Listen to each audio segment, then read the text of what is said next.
Hola Francisca, hi, how are you? How you doing? Bien, ¿y tú? How are you? Bien. De dónde te conectas? Estoy en Los Ángeles ahora, en Oh, California. qué bueno. Sí, ¿y ¿Cómo? tú? Yo aquí en Los Ángeles, I'm at work.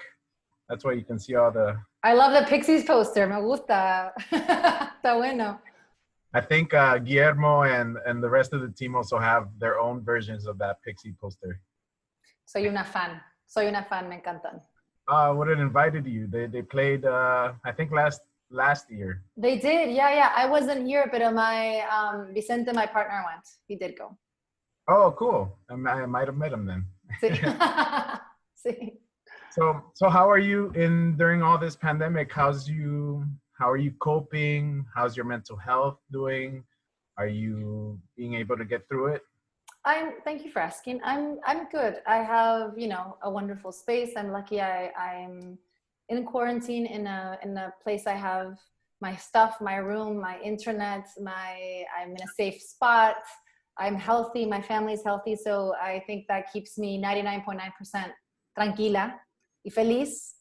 And as for everything else, of course, upset, also empowered and moved, but upset about many things.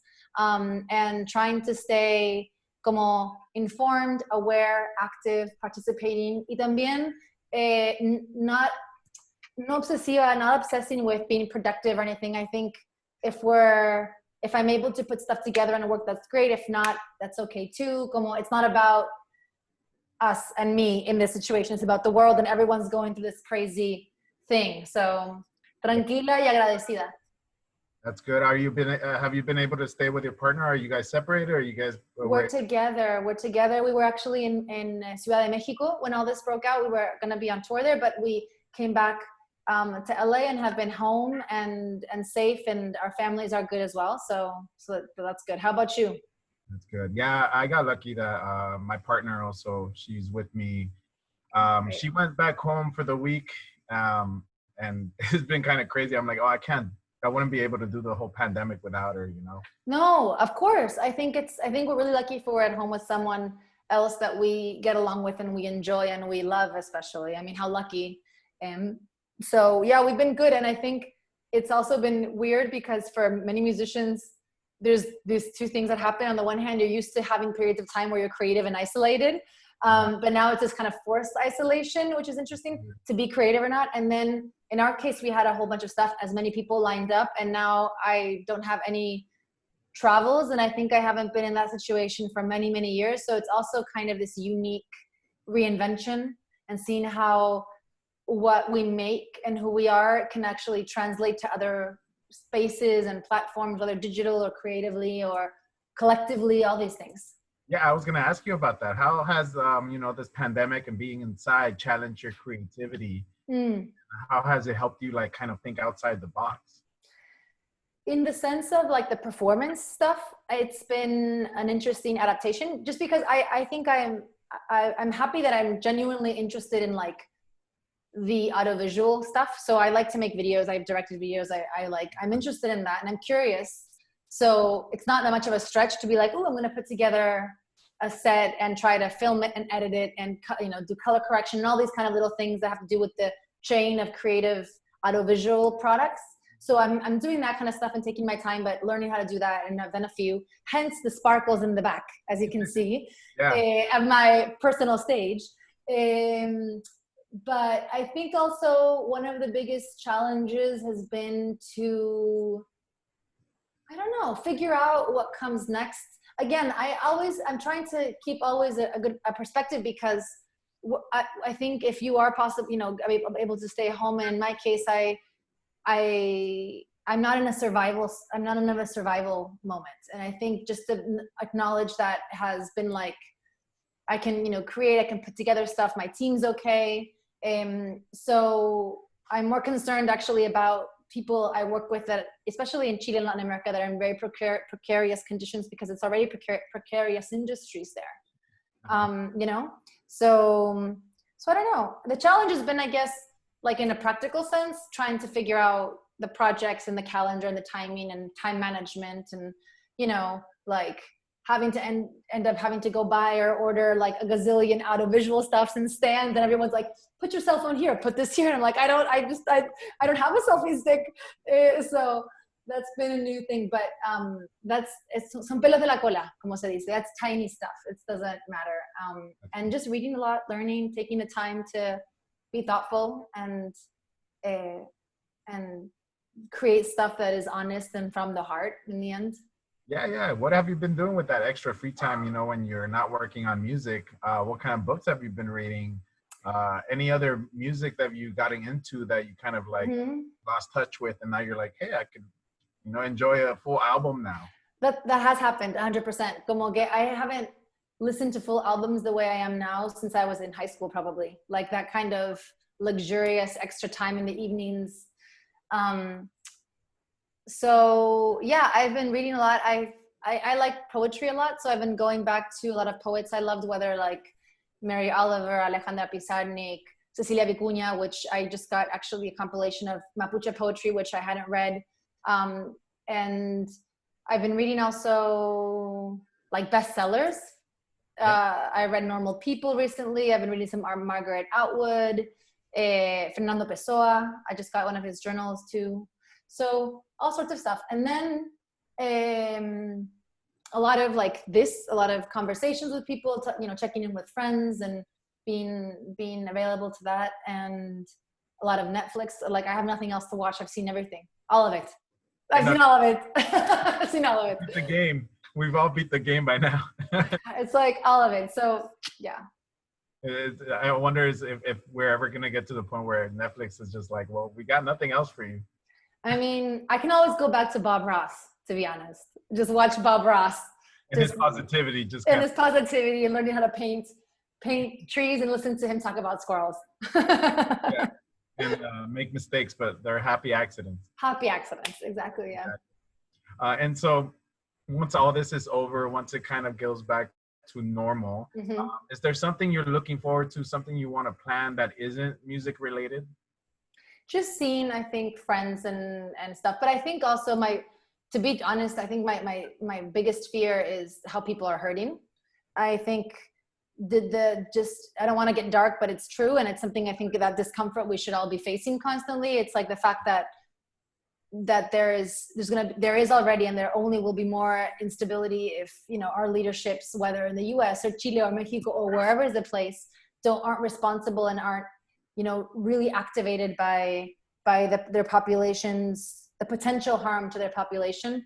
I'm really scared about that. And so I don't know, I genuinely don't need anything. So more than anything, I want to make sure that the people around me who I can help and or be there for is okay. And of course I miss the flexibility and freedom of being able to do stuff. And I miss in terms of work, of course there's disappointments as to everyone, like what we had planned out and everything we worked for now is gone, but whatever, like there's other priorities, and that's fine. And I will survive. I have no problem in the end, even though it's an internal process of being like, okay, we had all this planned out and that's okay. And it's just maintaining connection and openness. And I don't know, really, like, I almost think, I don't know if this happens to you, I almost think the other way around. I'm like, how will I ever reconnect to how it was before? Yeah. Not only in the sense of the practical side, but it's like in Chile we had what it's called this estallido, the uprising in October, and it was like, I remember that. While we were there all those months, it was like, I'm not sure if it's possible to go back, if I even want to, if I even should, Yeah, it's gonna be a whole different world, and your routines are gonna be different, definitely. Yeah. Sure. Is there, throughout this time, was there something new that you learned about yourself? That you that's an interesting. What have you felt? Have you learned anything new about yourself? Do you feel? I feel like I've learned that I can, withstand a lot of things. I know and how to control my anxiety. Sometimes I overreact on things. Sometimes I touch something and I put my hands to my face and I get freaked out. But now I try to tell myself, no, it's not that bad. And my partner's been helping me too, and we've learned a lot through each other. Yeah. And that's one of the big things for me, at least. And I'm Yeah. reflecting, so that's something that I've done more now, but I've always done reflecting and kind of helped me through, you know, being Right. a better person towards anything. I totally understand and can identify. I think that uh, to learn how to, it sounds very cliche, como and Buddhist, pero como to be in the moment in the sense that some of the anguish that comes is because of the sense of like chaos, you know, like the what will happen if, what happens later, da, da, da, and kind of the despair of not even knowing what to do with yourself or what's happening to you, and it kind of overwhelms. Right. I mean, I don't know. I think it's maybe maybe an interesting thing to add would be like learning how to have conversations and to como acompañarse, how to just to be with yourself. Como que I genuinely am someone that is kind of a workaholic and busy and likes projects and is always around people and very como, you know, moving forward or trying to, and maybe thinking why, you know, and that there's a time to, ironically, because my work is very me related in the sense that it's about what I make, pero como, I don't know, just keeping myself company and also not being afraid maybe of the difficult things. I think what you're saying also makes me think of the previous moment, because it's like you want to just move past the difficult things fast and get it over with, and now we can't. But you kind of have to be in that moment of like, Yes. yeah, this is happening. It's a bad thing, but Yeah. reflect on it. Yeah. Help yourself push through it. Yeah. And it's good to go through those things. And I think it's good to be aware and feel that discomfort and feel the emotions of it, because it also, I feel the same way that I feel rage and you know, I'm activated for certain things. I also feel the same passion for and pride of with hope and resilience. And I already, in a way, the Chilean people, we went through this in October.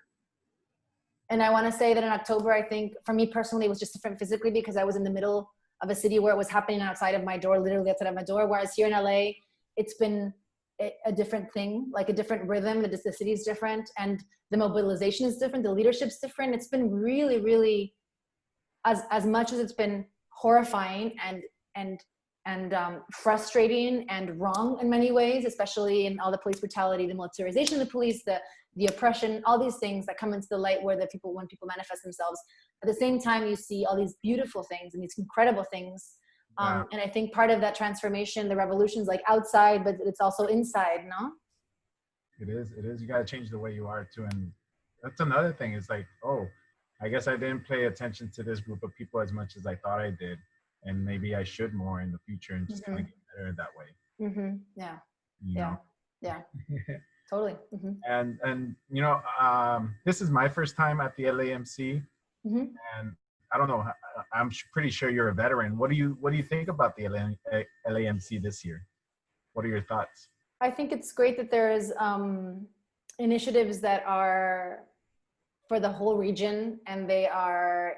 I mean, first, it's great that they adapted to the digital possibility. I mean, we were going to be there originally in person, of course, but it's great that they're doing it digitally. And that what I do like see, which is in that vein, is like that it's interdisciplinary, right? So you have the music, you have the conversation, you have the intent of building an industry and a scene and trying to contribute and make those relationships happen. So I think that from the musical perspective, it's great because it highlights talent from the whole Latin market and from different genres and different places of the world and different generations, different ages and music styles and everything. But then it also has the kind of complementary part of the conversation, which I think is really important, especially in the Latin market, where I think we're still building those networks and modernizing it and transforming it and diversifying it. So I think that's a great initiative. And I think that they've been very smart about how they've adapted and made it into the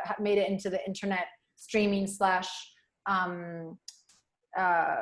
streaming, because it's all via Twitch and their webpage. Yeah, it's crazy. I gotta give hats off to them because it looks very professional and and they have the ability to bring a lot of people together, which is great too. Yeah. Hey, well, Francisca, gracias por tu tiempo. Thank you for your time. I really appreciate it. It's such a great conversation with you. I hope we can see you live real soon one of these days, you know. I hope so. Y gracias a ti y cuídense mucho. Y besos. Thank you. Chao. Ciao.